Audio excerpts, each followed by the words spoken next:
Les grandes idées feront le monde de demain, mais les grandes ambitions nécessitent des efforts et moyens spéciaux pour leur réalisation.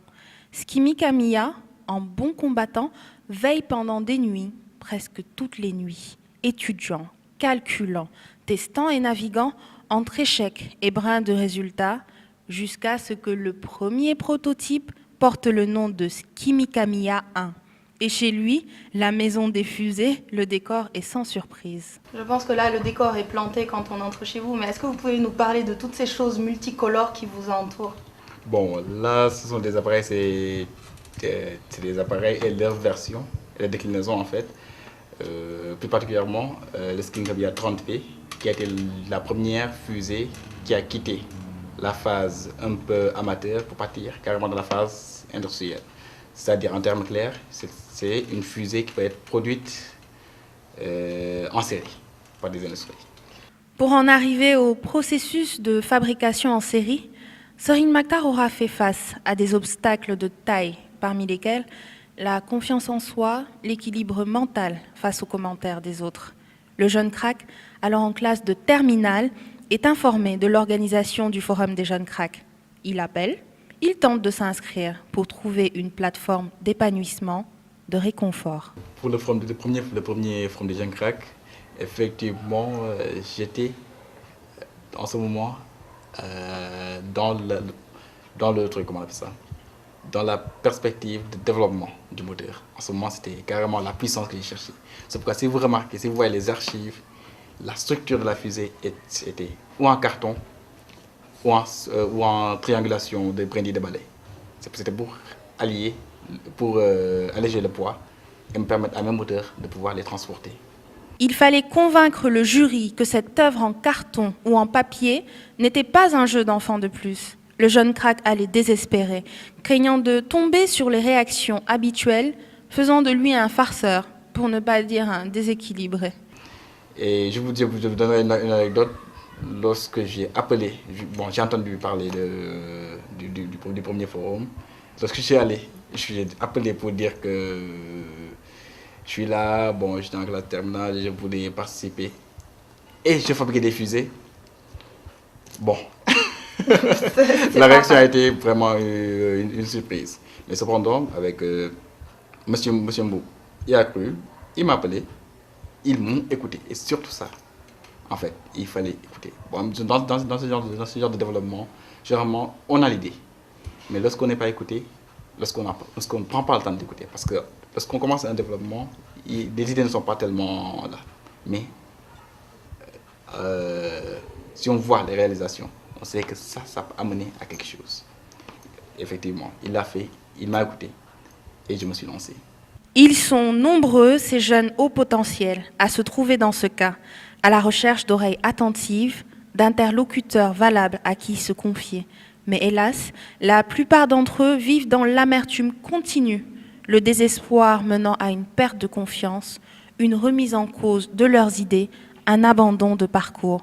Et pourtant, ils ne demandent qu'une seule chose, l'écoute. Ce forum aussi m'a permis d'avoir confiance en moi, de savoir que c'était possible, c'était faisable. J'ai rencontré des gens, j'ai rencontré d'autres scientifiques. Et effectivement, mes théories, une grande partie, étaient faisables et fiables. Le parcours de Sorin Makhtar pose aussi la problématique des moyens mis à la disposition du créateur, la question de l'environnement de travail. Cette problématique amène à relativiser les niveaux de compétences entre les inventeurs aux moyens limités et ceux qui vivent dans un environnement technologiquement avancé. Notre crack n'avait qu'une machine à calculer, un critérium et quelques feuilles blanches. Son seul atout, des idées claires dans la tête. N'empêche, le taux de rendement reste faible. Dans votre parcours, on peut voir que l'informatisation a accéléré beaucoup de choses dans vos projets. Mais avant d'accéder à cette informatisation-là, comment vous faisiez pour faire vos calculs? Voilà, effectivement, très bonne question. Avant, j'avais une machine scientifique, un critérium et des feuilles blanches. Je faisais mes calculs moi-même, quitte à ce que ça me prenne 1, 2 mois, je traçais mes plans à m'élever avec des règles, etc. pour pouvoir après les construire l'appareil. Et ça, je vous dis sincèrement, pour passer d'une version à l'autre, ça me prenait beaucoup de temps.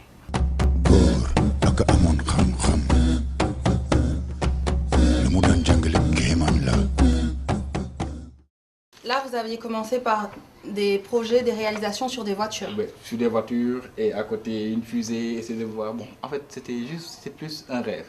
Mais pour passer du rêve à la réalité, il fallait faire autre chose. Autre chose s'entend ici par des prototypes en acier avec des possibilités de tests sur ordinateur, des calculs avec exactitude, des approches balistiques sécurisées. Autre chose s'entend aussi par un résultat crédible et scientifiquement fiable. Pour ce faire, l'informatique est nécessaire. Et l'informatique, je vous dis, m'a fait passer d'une capacité d'emport, d'une capacité d'une distance de 300, voire 600 en vol balistique, à 14 km en vol balistique, juste avec l'utilisation de l'ordinateur. Parce qu'il m'a permis de faire des calculs de 2 mois en même pas une journée, de pouvoir faire des tests au niveau de la machine et de pouvoir les réaliser après. En fait, en grosso modo, je dirais qu'en 2009, c'était plus l'informatisation du système. L'informatisation du système assuré, Serigne Mactar postule à nouveau à la 2e édition du Forum des jeunes cracks organisé par Xiaomi. C'était en 2009 à la place du Souvenir. Cette fois-ci, le rêve devenu réalité, notre crack mobilise l'artillerie lourde en miniature, des fusées expérimentales en acier.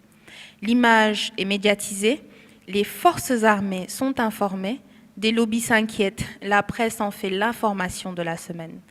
D'où vient-il ce fils de l'Afrique, inventeur de fusées?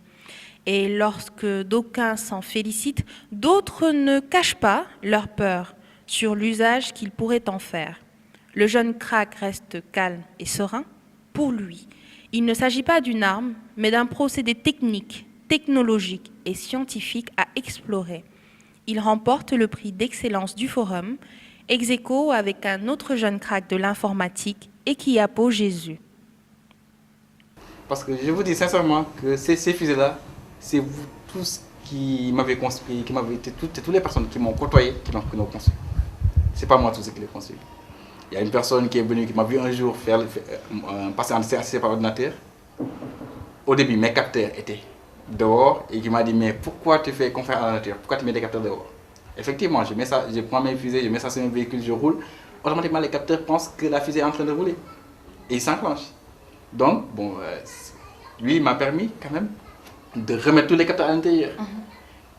Je peux en donner des centaines d'anecdotes comme ça. Et chaque fois, il faut prendre note. C'est pourquoi je me dis que les conseils peuvent venir de partout.